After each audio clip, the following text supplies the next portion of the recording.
Hello, my name is Jonathan Culp. I'm an associate professor of politics at the University of Dallas, and in this course I will be introducing you to Plato's Republic, one of the most influential and, as you will see, controversial works in the Western intellectual tradition. We will start our analysis of the book in the next lesson. In this one, I want to do a few introductory things. In the first place, I want to say something to you about why it is worth your while to study Plato's Republic. After all, you might ask yourself, why should I care what some guy who's been dead for 2,500 years ago had to say about a political system that does not resemble mine?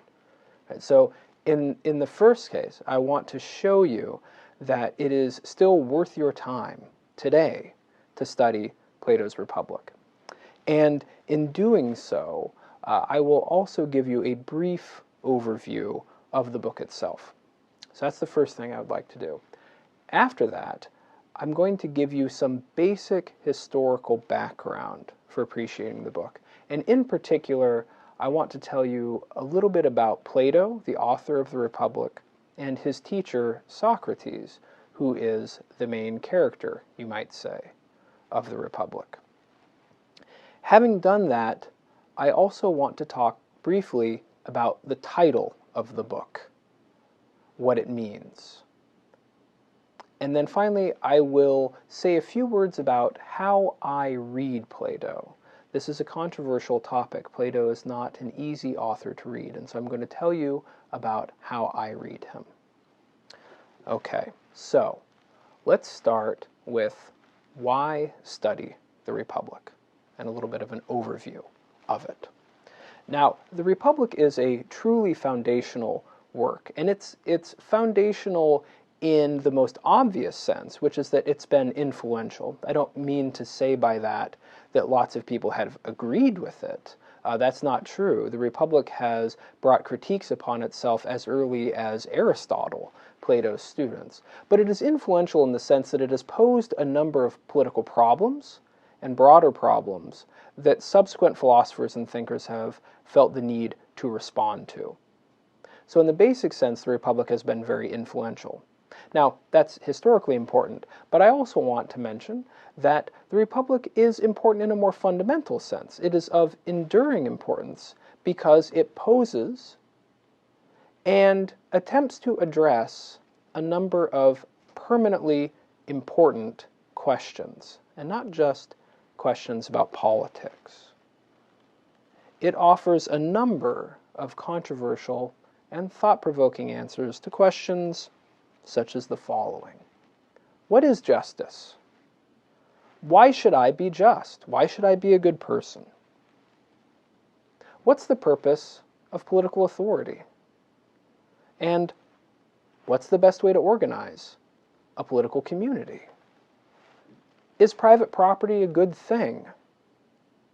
Should there be censorship of the arts for the sake of the moral character of society? And even beyond this, questions such as, what is the fundamental origin of the world as we know it? What is the first principle or first principles of reality, and how do we come to know them?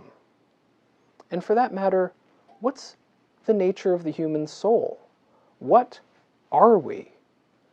What are the forces within us that are most important or most powerful? Must reason and passion always be in conflict with one another, or is there a way that we can form ourselves into a genuinely unified and whole human being? And if so, how do we do that? And what goals should we aim at in life? What should the purpose of our life be if we wish to be happy and good people? These questions, and many others, receive serious treatment in the Republic, and Socrates often arrives at answers that we might want to resist, but that nonetheless we need to take seriously. So in other words, the Republic raises fundamental political questions What's the best way to organize political power? And it addresses them in light of fundamental ethical questions. How should we live? What's the best life? And these practical, political and ethical questions are themselves considered in light of broad theoretical questions about human nature and the nature of the world that we find ourselves in. So it is, in this sense, a truly comprehensive book that leaves almost no area of human importance untouched. But now I have to add that the Republic addresses these questions in a peculiar way. The Republic is not a treatise. Plato doesn't write down and say, I, Plato, an Athenian, have these opinions about these matters. Here's what I think, and here's why. Right? That's what philosophers such as Aristotle or Aquinas or most modern philosophers will do. They'll write something that proposes certain truths and then offers arguments to defend them. A fairly straightforward treatise. But that is not how Plato wrote. Instead, Plato wrote dialogues. He wrote imitations of conversations. And at the same time, Plato himself is never a character in the conversations that he wrote. In fact, most of the Platonic dialogues feature Socrates, Plato's teacher, as the main character. And what this means, and I will talk about the implications of this later in this lesson, what this means is that Plato never speaks to us directly. He never says to us directly what he thinks. We have to find that out for ourselves through reading what he wrote. Now, the Republic is itself a peculiar Platonic dialogue, in the first case because it is very long. It's one of his longest. And it's also, strangely enough, a kind of monologue. The Republic is narrated by Socrates. We don't know who he's talking to, but the book just begins with him saying, yesterday I went down to Piraeus with Glaucon, the son of Ariston, and then we're off. And what we have is Socrates narrating, telling us about a conversation he had the previous day. And what a remarkable conversation it is. It begins, really, with the search for the definition of justice. What is justice? But the conversation quickly turns into more than just a search for the definition of justice.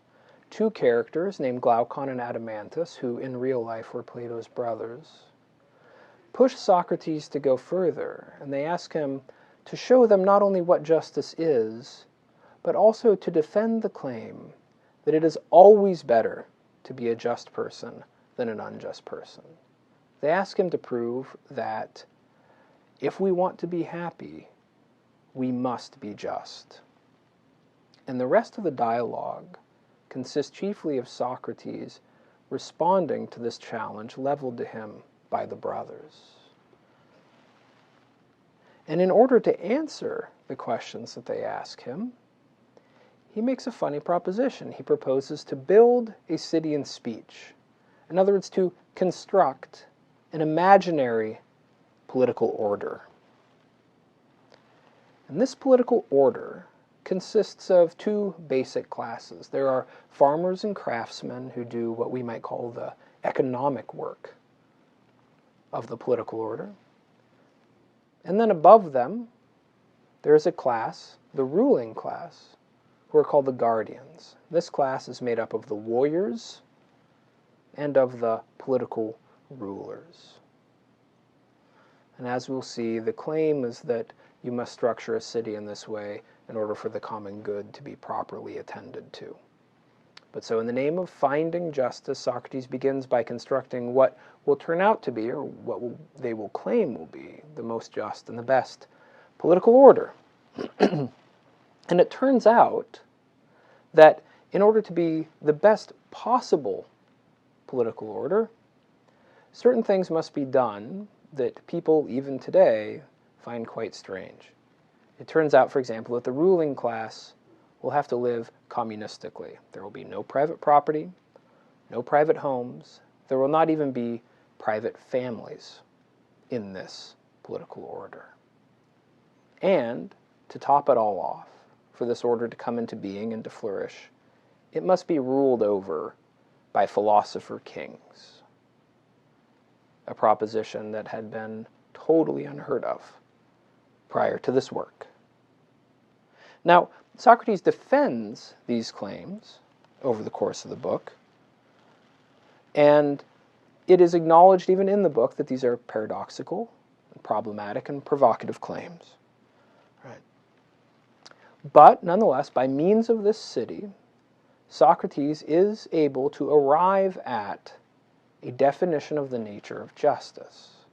But again, it's a strange one. For Socrates says that justice consists in each part of a person's soul minding its own business.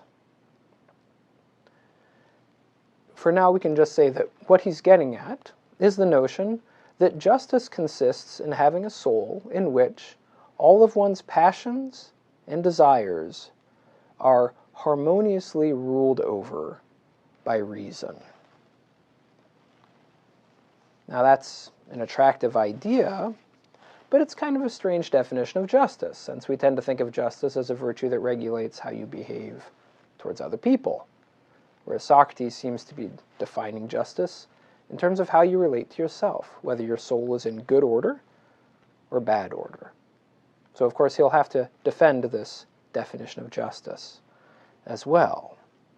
But then another strange thing occurs, because it turns out that only philosophers have souls that match this description. And this fact, this claim, that only philosophers are truly just, itself emerges from out of a very wide-ranging and memorable discussion of the nature of philosophy and the nature of philosophers. And it's within this part of the book that we have the introduction of the famous Platonic ideas or forms, these eternal unchanging beings, by means of which the intellect comes to know and understand things. And it's also during this section that we have the very famous allegory of the cave, one of the most memorable sections in the Republic. And there is, of course, much more besides in the book. But I hope I have said enough to convince you that it's worth your while to spend some time on the Republic in order to learn more about permanently important human questions and to learn why Plato, through the character of Socrates, thought that in order to educate us, he must present us with such a strange and provocative book. Next, I'd like to give you a little bit of historical background about the Republic, and in particular some information about Plato, its author, and Socrates, its main character, two ancient Athenians. Let's begin with Socrates. Who was he? To begin with, he was born around 470 BC, and he was executed by the Athenians in 399 BC. And this means that Socrates flourished during what is sometimes referred to as the Golden Age of Athens, when Athens was at its richest, most powerful, and most splendid. Most of what people know about Athens was produced during this time. The tragedies of Sophocles, for example, the architecture of the Parthenon. This comes from the Great Age of Athens, and that was when Socrates was alive.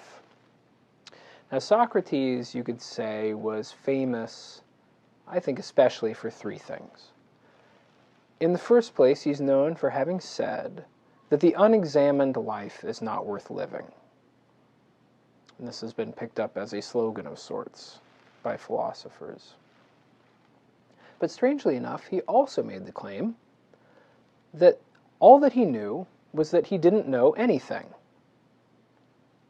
That is, the only knowledge that he claimed to have was knowledge of his own ignorance. The third thing that Socrates is famous for is, of course, as I already mentioned, that he was executed at the age of 70 by the Athenians on charges of religious impiety and corruption of the city's youth. So you might say he came to a bad end, although he faced his death very bravely and quite quickly afterwards became a hero to a great number of people. Now, Socrates the man was known to be both ugly and poor, two things that tended to count against you in ancient Greece. But at the same time, despite this lack of status and wealth, he had a number of friends and hangers-on that included a number of youths from the upper crust of Athenian society. In many ways, Socrates was a quite popular and well-known figure. And despite claiming that he didn't know anything, he did have a reputation for wisdom. He spent most of his time in the Agora, the public square in Athens, engaging in conversations, and especially conversations about virtue. Now, I'm sure a number of you are aware of this aspect of Socrates' activity, that he would go around and he would ask people questions such as, what is justice? Or what is moderation? Or what is beauty?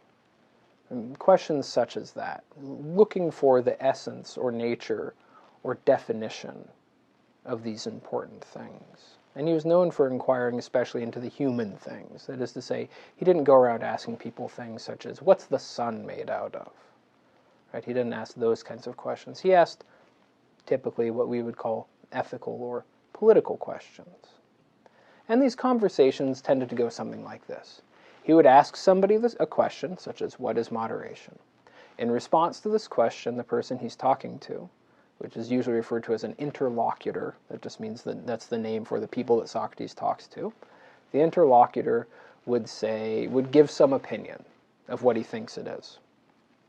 And then Socrates would begin to cross-examine the adequacy of that opinion, and would invariably end up refuting the person, showing them that their opinion was inadequate, that it was perhaps even self-contradictory. And then you would be left with what's sometimes called an aporia, right? That you would conclude, well, I guess we have to go back to the drawing board because we don't yet know what moderation is, because these opinions don't work.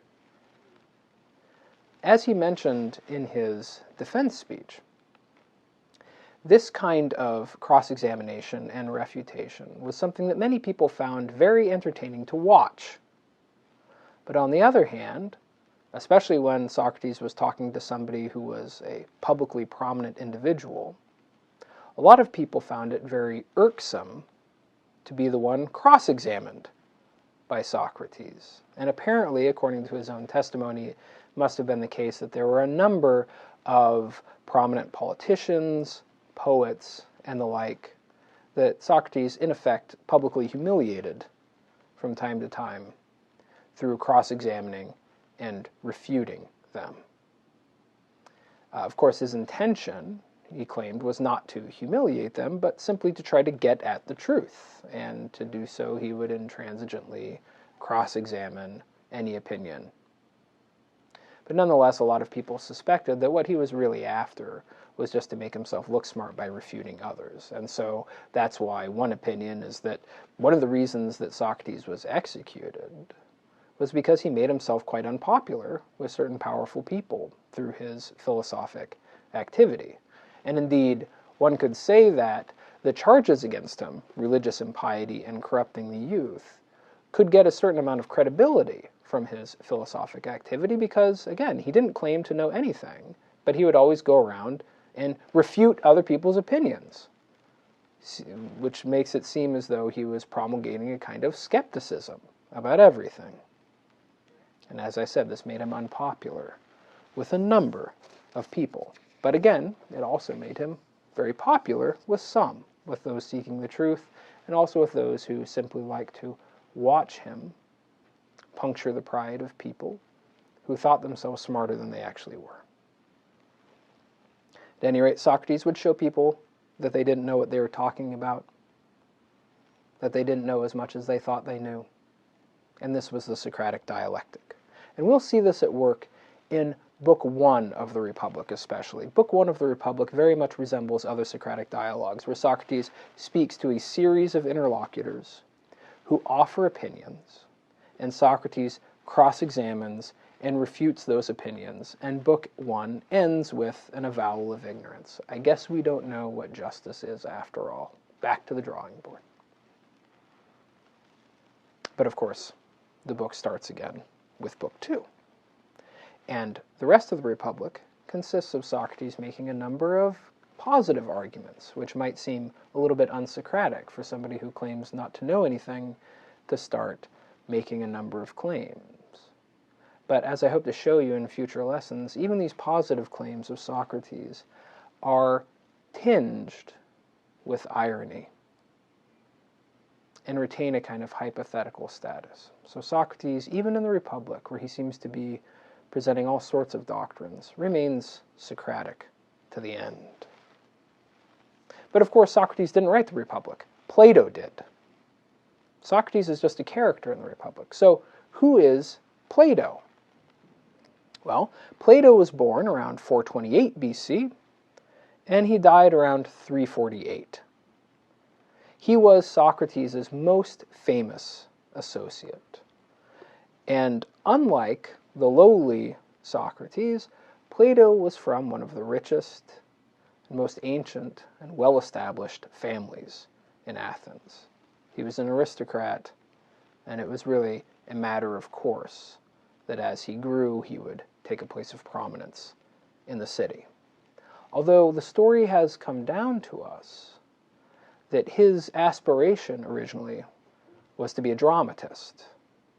And the story goes, after he met Socrates, he went home and burnt all of his poetical writings and devoted his life to philosophy. I think this story must certainly be made up because in ancient Greece, when a person was composing a work, they usually wrote on wax tablets, and wax tablets don't burn. So I think this story is kind of made up, but it's made up for a reason, because Plato's writings represent an incredible mixture of poetical imagination with philosophic rigor. And so I think this story is meant to kind of account somehow for the phenomenon of Plato. Somebody totally devoted to philosophy, but with a poet's imagination. So the story was that originally he wanted to be a poet, and then realized he must be a philosopher. But be that as it may, Plato was an associate of Socrates, and he was around 30 years old when Socrates was executed. The story goes that for a while after that, he left Athens, and he traveled around the Mediterranean, trying to figure out what to do next, seeking knowledge. I'm not sure how much we genuinely know and how much is conjecture. But at any rate, what we do know is that eventually he made his way back to Athens, where he founded a school called the Academy. That's where the modern word academy comes from, because the school was built in a grove dedicated to the hero Academus. So it was the Academia. It was the first institution of higher learning. And he spent the rest of his life, for the most part, writing and teaching in the Academy. And of course, his most famous pupil was Aristotle, who studied at the Academy for 20 years. We do know that he made a few attempts, unsuccessful, to engage in political reform in Sicily, but it didn't go well. So it's safe to say that for the most part, Plato spent his adult life as a professional philosopher and teacher. But, as I will return to in a moment, his public teaching was of a particular character because he did not write treatises, he wrote dialogues. Dialogues that were preserved by the Academy and that we have today. Having given you that little bit of historical background about Plato and his Socratic dialogues, and Socrates himself, I now want to say a few words about the title of the Republic. The Republic is a traditional title. It's derived from Cicero's Latin translation of the Greek title. The title of the book in Greek is He Politeia. He Politeia. And this is a somewhat difficult term to translate accurately. The word is derived from the Greek word polis, which was the word for the political community. In the translation of the Republic that I'll be using, and in my lectures, I will usually translate the Greek word polis by the word city. But by city, I don't mean an urban municipality such as Philadelphia or something like that. By city, I mean a political community. The typical Greek political community was a polis. There would be an urban center and a countryside, all of it under a single political authority. That's what the city is, the polis. So it refers not simply to a physical location, but to a community of human beings. And the word politeia, which is the title of the book, is a word that refers to the particular way in which political authority is organized in a given city. In this class, and in the translation of the Republic that I use, the Greek word politeia is translated regime. So when I use the word regime, I'm using the word politeia. And this term denotes who exercises political authority, how, and to what ends. That's why a number of times the Greek word politeia will be translated into English as constitution. The fundamental rules about who has the power, what for, and how they exercise it. But politeia has a particular meaning in Greek because it is impossible to set up a set of rules for organizing political authority without thereby creating some kind of ruling class.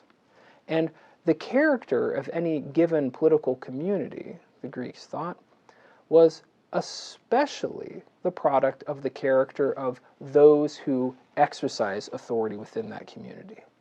The people who exercise authority put their stamp on the community as a whole. Their tastes, their principles, their pursuits define the identity of the community. So when you talk about a politeia, you're referring not just to the constitution, but really to the governing class empowered by that constitution. In ancient Greece, at Plato's time, there were really two different politeias, two different regimes that were most common, oligarchy and democracy. In an oligarchy, the rules would be set such that you had to have a certain amount of wealth in order to hold political office and exercise political authority. So an oligarchy tended to be ruled by the wealthy few. The other kind of politeia that was common was democracy. In a democracy, regardless of wealth, citizens were given equal rights. So every citizen had a right to sit in the assembly, had the right to hold most political offices. Political offices were usually determined by a random lottery. Only the most important offices would be elective or appointed. And these were the two most common kinds of regimes: the rule of the wealthy few, or in the case of democracy, since the poor always outnumber the rich, you have a community that is characterized by the rule of the poor many. Although oftentimes in democracies, the leaders would be people from the upper classes, but they would maintain their power through their popularity with the majority of the poor who had the voting power. As we'll see, the Republic rejects both of these kinds of regime as inferior from the perspective of virtue and the common good. But those are just two examples of regime where you can see how the rules about political office determine the character of the community more broadly. In an oligarchy, the tastes of the wealthy tend to set the tone of society, and you will have a hierarchical society. In a democracy, where there are equal political rights, the poor will tend to have more influence. The common man will have more influence. His tastes will set the character of the regime. As I said, in the Republic, both of these will be rejected. But at any rate, this is to say that although we refer to the book as the Republic, you might say the title of it in English more properly is The Regime, or The Constitution. And mainly this is because over the course of the book, Socrates, with Glaucon and Adeimantus, constructs in speech what they claim to be the best possible regime, the best possible constitution. Well, so much for the title. There's one last thing I want to talk about briefly before we end this lesson, and that's how to read Plato. I've mentioned more than once that Plato wrote dialogues, not treatises. He wrote imitations of conversations. And what that means, I think, and a number of other scholars, is that you cannot read Plato as though he wrote treatises. You have to bring to the reading of Plato some of the skills that you would bring to the reading of a novel or a play.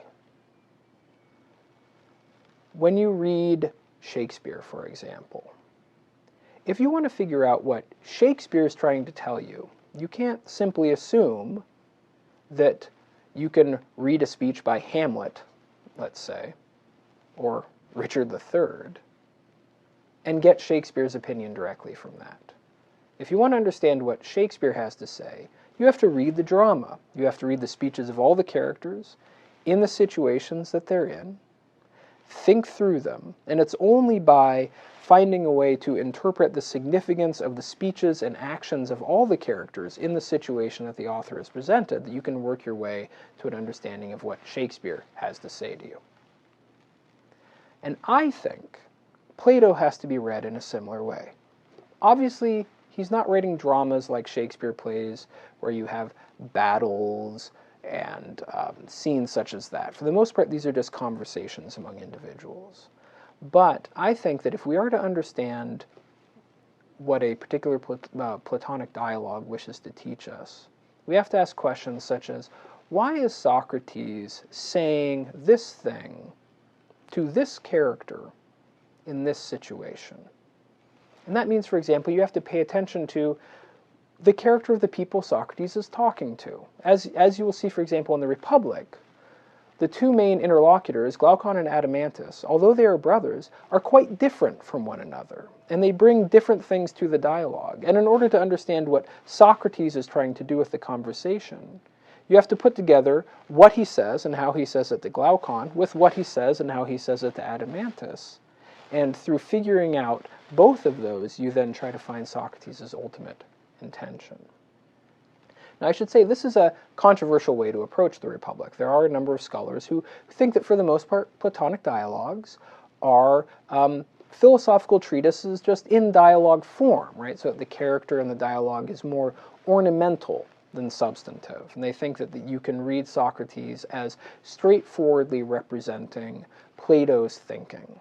And so you just look at the propositions that he puts forward, the reasons that he gives for defending them, and you can see what Plato thinks. And I don't think it works that way. And one of the things that I hope to show you over this course is that Socrates himself in the Republic is oftentimes not straightforward, that he contradicts himself at times. He makes statements that are in tension with other statements that he makes. And it's only by trying to figure out why he says one thing here and another thing there that you can figure out what he ultimately thinks. And what that means is that even if Socrates is a kind of mouthpiece for Plato, Plato has chosen a very ironical and subtle and hard to understand mouthpiece. So if we hope to understand the message of the Republic, we have to read it as a dramatic conversation where Socrates, oftentimes indirectly, is trying to lead us to see certain questions and themes of fundamental importance. And we have to bring all of our powers of imagination and critical intellect to bear on this remarkable text of a Platonic dialogue. In the next lesson, we will start with the first book of the Republic, The Search for the Definition of Justice.